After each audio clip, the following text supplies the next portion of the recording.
இயேசு உங்களை நேசிக்கிறார். பிரியமானவர்களே, இந்த நாளில் ஆண்டவர் நம்மளோடு பேசும்படியாக வேதத்திலிருந்து சில வசனங்களை கூட வாசித்து ஆண்டவர் நமக்கு கற்றுக் கொடுக்கக்கூடிய காரியங்களை பார்ப்போம். அது மார்க்குவின் புஸ்தகம் 5வது அதிகாரம் 2வது வசனத்தில் இருந்து, அவர் படவிலிருந்து இறங்கின உடனே அசுத்த ஆவியுள்ள ஒரு மனுஷன் பிரேத கல்லறையில் இருந்து அவருக்கு எதிராக வந்தான். அவனுடைய குடியிருப்பு கல்லறையில் இருந்தது. அவனை சங்கிலியினால் கட்ட ஒருவனாலும் கூடாது இருந்தது. அவன் அநேக தர விலங்குகளினாலும் சங்கிலியினால் கட்டப்பட்டு இருந்தும் சங்கிலிகளை முறித்து விலங்குகளை தகர்த்து போடுவான். அவனை அடக்க ஒருவனாலும் கூடாது இருந்தது.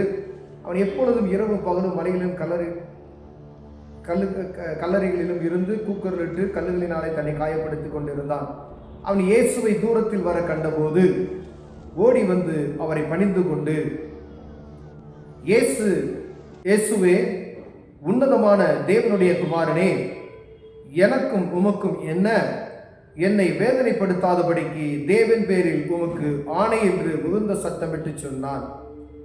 ஏனெனில் அவர் அவனை நோக்கி, அந்த அசுத்த ஆவி மனுஷனை விட்டு புறப்பட்டு போ என்று சொல்லியிருந்தார்.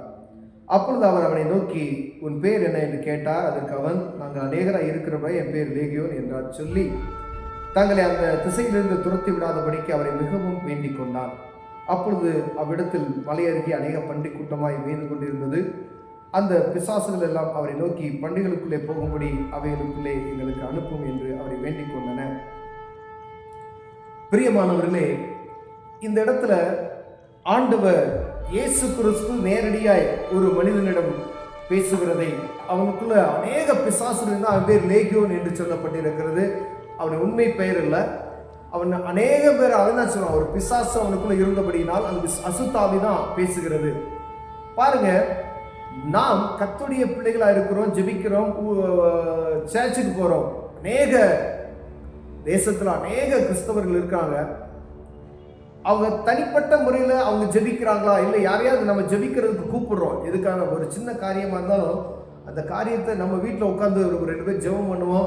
ஒரு சிறிய காரியமா இருந்தாலும் அதுக்கு ஜெபம் பண்ணுவோம் அப்படின்றது கிடையாது. ஜெபிப்பதற்கு ஒரு ஆட்களை தேடுகிற நிலைமையில் நாம் இருக்கிறோம் பிரியமானவர்களே. ஆனா பாருங்க, இந்த இடத்துல ஆண்டவர் அந்த மனிதனுக்குள்ள அசுத்த ஆவி இருக்கு என்பதை அறிந்து அந்த அசுத்த ஆவிக்கு கட்டளை கொடுத்து விட்டார். உடனே அவன் வந்து பாருங்க, ஆண்டவருக்கு அதிகாரம் ஒரு கட்டளை கொடுக்கிறான் பாருங்க, அவருடைய நாமத்தினாலே, இயேசுவே, உன்னதமான தேவனுடைய குமாரன், எனக்கு உமக்கு என்ன? என்னை வேதனைப்படுத்தாதபடிக்கு தேவன் பேரில் உமக்கு ஆணை என்று மிகுந்த சத்தமிட்டு சொன்னான். ஆண்டவர் பேர்ல ஆணை. அப்ப ஆண்டவர் பேர்ல ஆணையிட்டா இது நடக்கும் அப்படின்னு சொல்லி பிசாசுக்கும் தெரிகிறது. நம்ம வேதத்தை வாசிக்கிறோம், ஆண்டவருடைய சத்தியத்தை அனுதினமும் கேட்டுக்கொண்டு இருக்கிறோம். ஆனா பாருங்க, நம்ம சொல்றாங்க, பாஸ்டர் சொல்றாங்க, உங்களுக்கு அதிகாரம் கொடுக்கப்பட்டு இருக்கிறது, இயேசுவின் நாமத்தில் உங்களுக்கு அதிகாரம் கொடுக்கப்பட்டு இருக்கிறது. நீ விசுவாசிக்கிற இயேசு ஏற்றுக்கொண்ட எல்லாருக்கும் என்ன ஒரு அதிகாரம் கொடுக்கப்பட்டு இருக்கிறது என்று நம்ம அறிந்திருக்கிறோம். அதை பயன்படுத்துவது கிடையாது. ஆனா இங்க பிசாசு பிடித்திருந்த ஒரு மனிதன் அவன் பயன்படுத்துகிறவன், தேவன் பேரில் உமக்கு ஆணை என்று இயேசு கிறிஸ்துவே சொல்றான். அந்த வார்த்தையை, என்னைய வேதனைப்படுத்தாதபடிக்கு தேவன் பேரில் உமக்கு ஆணை என்று சொல்றான். எத்தனை பேர் நமக்கு, ஆண்டவரே இந்த காரியத்தில் எனக்கு ஒரு அற்புதம் செய்யும் இயேசுவின் நாமத்தினால நம்ம ஜெபிக்கிறதுக்கு என்ன செய்யல முடியல. அதுக்கு அநேக அசுத்த ஆவிகள் இருக்கக்கூடிய ஒரு மனிதன் ஆண்டவர்கிட்ட வந்து அவன் சொல்லுகிற ஒரு அதிகாரத்தை பாருங்களேன், தேவன் பேரில் நமக்கு ஆணை என்று மிகுந்த சத்தமிட்டு சொன்னான். நமக்கு அல்லேலியா சொல்றதுக்கு சில சமயங்கள சத்தம் வர மாட்டேங்குது. ஒரு அசுத்த வல்லமை ஆண்டவர்கிட்ட போய் பாருங்க, அவருடைய நாமத்தில் எதை கேட்டாலும் தருவேன் அப்படி சொல்றாரு தெரிஞ்சிருந்து அவன் அறிந்திருக்கிறான். அந்த வேத வசனத்தை அவன் அறிந்திருக்கிறான் பாருங்க, அதை பயன்படுத்துகிறான். நம்ம எத்தனை இடத்துல இயேசுவின் நாமத்தை நம்ம பயன்படுத்துகிறோம் என்பதை புரியல. ஒரு சின்ன பயம், ஒரு காற்றடிச்சா வாழ்க்கையில ஒரு பயம் வந்துருது. ஐயோ பலவீனனா ஒரு பயம் வந்துருது. இயேசுவின் நாமத்தில் அதிகாரம் கொடுத்திருக்கிறார்.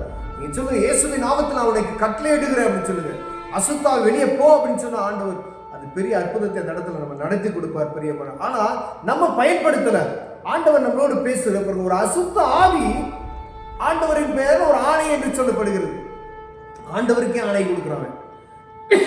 தொடர்ந்து பாருங்க, ஏனெனில் அவனை நோக்கி அவர் அசுத்த ஆவி இந்த மனுஷனை விட்டு புறப்பட்டு போ என்று சொல்லியிருந்தார். அப்பொழுது அவர் அவனை நோக்கி ஒரு பேர் என்று கேட்டால் அதற்கு அவன் அநேகராக இருக்கிறபடினாலே என் பேர் லேகியோன் என்று சொல்லி தங்களை அந்த திசையிலிருந்து துரத்தி விடாதபடிக்கு அவரை வேண்டிக் கொண்டனர். பிரேயர் பண்ணுது. சத்துரு ஆண்டவர்கிட்ட பிரேயர் பண்ணுது. ஆண்டவர்கிட்ட கேட்டா அவருடைய நாமத்தை பயன்படுத்தினா இது நடக்கும் அப்படின்னு தெரிஞ்சுக்கிட்டாங்க. யார் தெரிஞ்சுக்கிட்டா? நம்ம அறிந்திருக்கிறோம், அதை நாம் பயன்படுத்தவில்லை. யார் பயன்படுத்துறா பாருங்க, பொல்லாதவே பயன்படுத்துற அந்த வார்த்தைகளை. ஆனா நம்ம ஜெபிக்கணும் பாருங்க. ஆண்டவர் இந்த காரியம் கேட்டா நடக்கும்னு சொல்லி தங்களை அந்த திசையிலிருந்து துரத்தி விடாதபடிக்கு அவரை மிகவும் வேண்டிக் கொண்டனர். ஒரு பாருங்களேன், ஆண்டவர்கிட்ட இதை கேட்டா ஆண்டவர் அதை அற்புதம் செய்வார். அவர் ஆண்டவர் அது பாருங்க பிசாசுகளுக்கு ஒரு இது சரி போ அப்படின்னு சொல்றாரு. அப்பொழுது அவ்விடத்தில் மலை அருகே அநேக பன்றி கூட்டமாய் மேய்ந்து கொண்டிருந்தது. அநேக முறை இந்த வசனங்களை வாசிக்கிறோம். லேகியோனுக்குள்ள அநேக பேய்கள் இருந்துச்சு. ஆண்டவர் துரத்தினார், பன்றி கூட்டமாய் மலையிலிருந்து விழுந்துச்சு அப்படின்னு தெரியும்.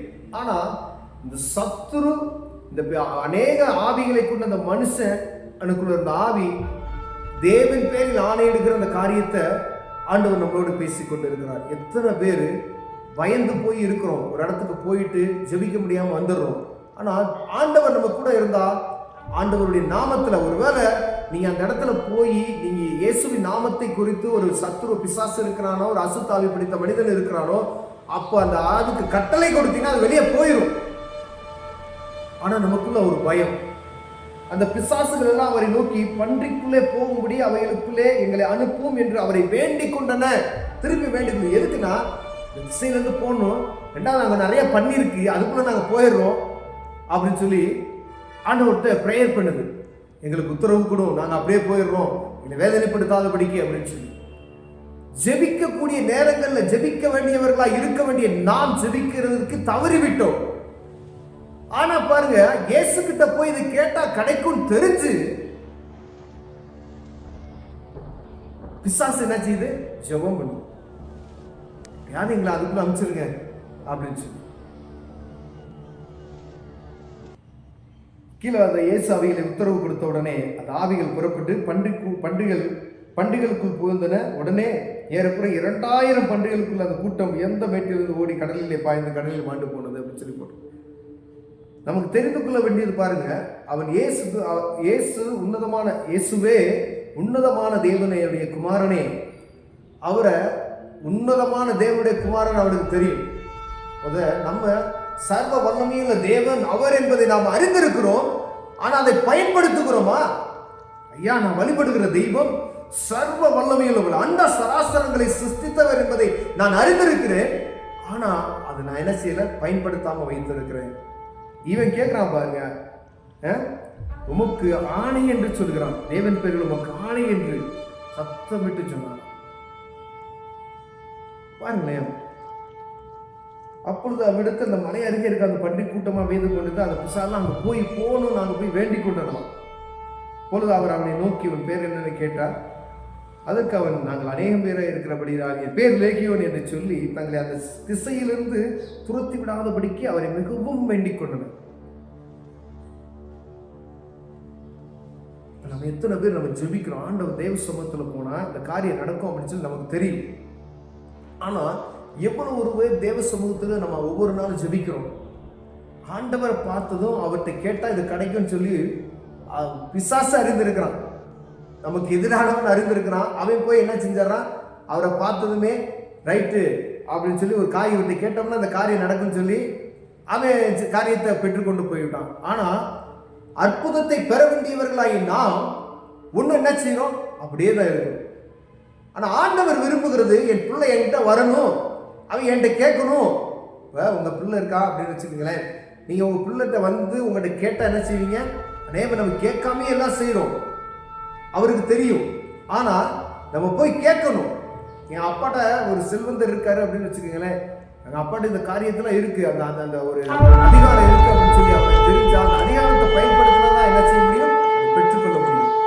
நம்மகிட்ட அதிகாரத்தினுடைய அந்த அந்த சராசரங்களை படைத்த தெய்வத்தினுடைய அதிகாரம் நம்மகிட்ட இருக்கு. அப்பா சர்வவல்லமையுள்ள நாமத்தை சொன்னா பேய்கள் நடுநடுங்கும், என்ன காரியம் வேணாலும் நடக்கும். அப்ப நமக்கு ஒரு பயம்,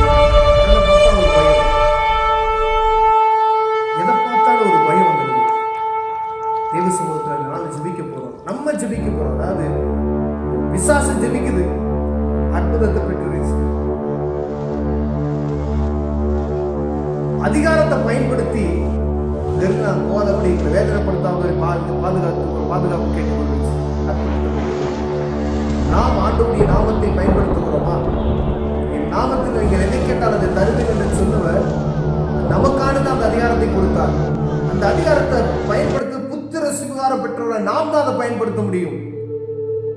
பொல்லாதவன் அறிந்திருக்கிறார், நாம் அதை அறிந்திருக்கிறோமா என்று பார்க்கும்படி ஆண்டவர் உங்களோடு என்னோடு பேசிக் கொண்டிருக்கிறார். பிரியமான ஒருவேளை இதில் நம்ம குறிச்சவர்களாக இதை அறியாதபடி நம்ம பயன்படுத்தாதபடி அதிகார வர்க்கமுடையவர்கள் என்பதை நம்ம அறிந்து கொள்ளாமல் இருந்தோமே ஆனால் இதனால கண்களை முடிச்சவர்கள் நீங்க யாரா இருந்தாலும் சரி, ஆண்டவர் நம்முடைய பிள்ளைகளுக்கு அதிகாரத்தை கொடுத்திருக்கிறார். அதிகாரத்தை நீங்கள் பயன்படுத்தும் போது ஆண்டவர் அற்புதத்தை நடத்துவார். நீங்க ஜெபிக்கும் பொழுது தேவன் உங்கள் ஜெபத்தை கேட்பார் என்பதற்காக ஆவியானவர் இந்த இடத்துல உங்களோட பேசிக் கொண்டிருக்கிறார். பிரியமானவர்களே, ஒரு பிசாசின் ஜெபத்தை ஆண்டவர் கேட்கிறார் என்றால் அவருடைய பிள்ளை பித்திர சுகாரத்தை பெற்ற நம்முடைய ஜெபத்தை கேட்க ஆண்டவர் எத்தனை மேன்மை உள்ளவராய் இருக்கிறார். பாதம் கண்ணிடாதபடிக்கு நம்மளை தூக்கி கொண்டு போறவர். நம்ம கண்ணுல இருந்து ஒரு சொட்டு தண்ணி வந்தா தாங்காத தெய்வம், விட்டு கொடுக்காதவர் அவர். ஜெபிக்கிறதுக்கு வேண்டிக்கு அதிகமா செய்கிற தேவன். கண்களை போடுவோம். அன்பின் தகப்பனை ஆண்டவரே, அநேக நேரங்களில் ஜெபத்தின் மேன்மையை நாங்கள் அறிந்து கொள்ளாதபடிக்கு இருக்கிறோம் ஐயா.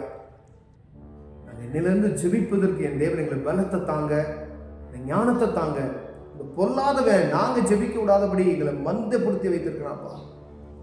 ஆண்டவரே, அதிகாரத்தை நாங்க பயன்படுத்தணும் ஐயா, யாரோ பயன்படுத்தி விட்டுருக்கான். அந்த புத்திர சுவீகாரன் அதிகாரம் எங்கிட்ட இருக்கு. நாமத்தை நாங்க பயன்படுத்த எங்களுக்கு உதவி செய்யும். இயேசுவின் நாமத்தில்